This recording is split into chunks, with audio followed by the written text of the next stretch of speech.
L'idée, c'est qu'on puisse discuter ensemble un peu moins d'automobile et un petit peu plus d'entrepreneuriat. Donc Ademeo, je suis ravi de vous accueillir durant l'événement au Hangar Y. Je ne vous connais pas personnellement. Oui. On m'a dit que vous étiez un grand entrepreneur. Évidemment, j'ai fait mon travail avant, j'ai regardé quand même par là où vous êtes passé. Comment est-ce qu'en une seule vie, vous êtes passé de passionné à directeur général de l'un des plus grands groupes automobiles au monde? Bon, mais je pense que la passion, elle compte.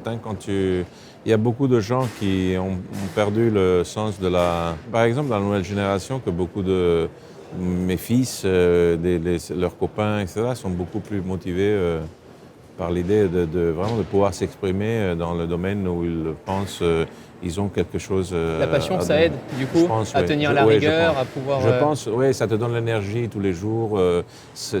Quand tu es passionné, tu as quand même plus tendance à apprendre, à vouloir apprendre les choses. Tu as une espèce d'instinct naturel qui t'arrive, je pense. Hein. Quelle rigueur, du coup, vous tenez? Par exemple, il y a un projet à mener ou il y a un objectif à mener. Oui. Est-ce que vous allez mettre des points en place toutes les semaines pour que toutes vos équipes et vous avancez sur le même sujet? Est-ce que chacun travaille de son côté?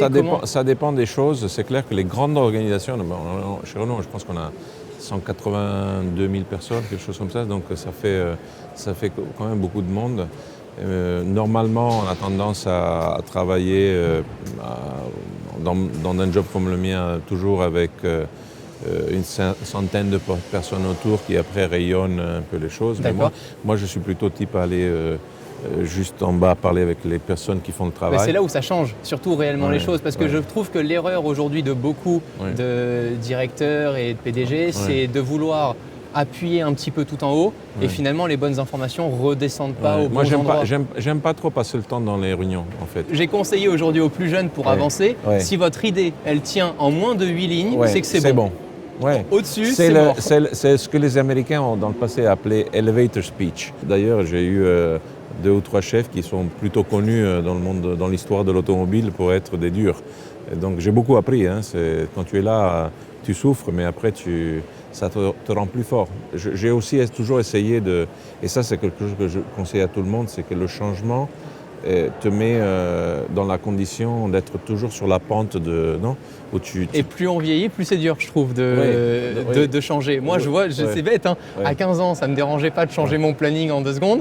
Aujourd'hui, déjà, je vais y réfléchir, je vais essayer de... Non, alors j'ai encore 15 ans dans la tête. Génial. Parce que moi, j'aime bien changer. Plus il y a des problèmes compliqués à résoudre, plus je m'amuse, plus je peux apprendre, plus ça m'amuse. Quand il y a des trucs que je ne connais pas... je rentre dedans, c'est un peu, chacun a sa motivation. Ça, c'est ma motivation, une des motivations. Aujourd'hui, on appuie sur un bouton dans les derniers véhicules de chez Renault et on se gare automatiquement. Je me pose la question, et j'aimerais vous la poser aussi, est-ce qu'il reste des choses à innover dans les voitures?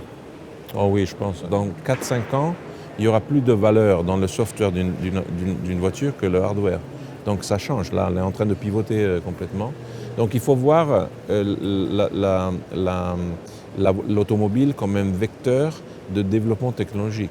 Merci infiniment de votre temps. J'étais ravi d'échanger avec vous, c'était super. Merci beaucoup. Ciao.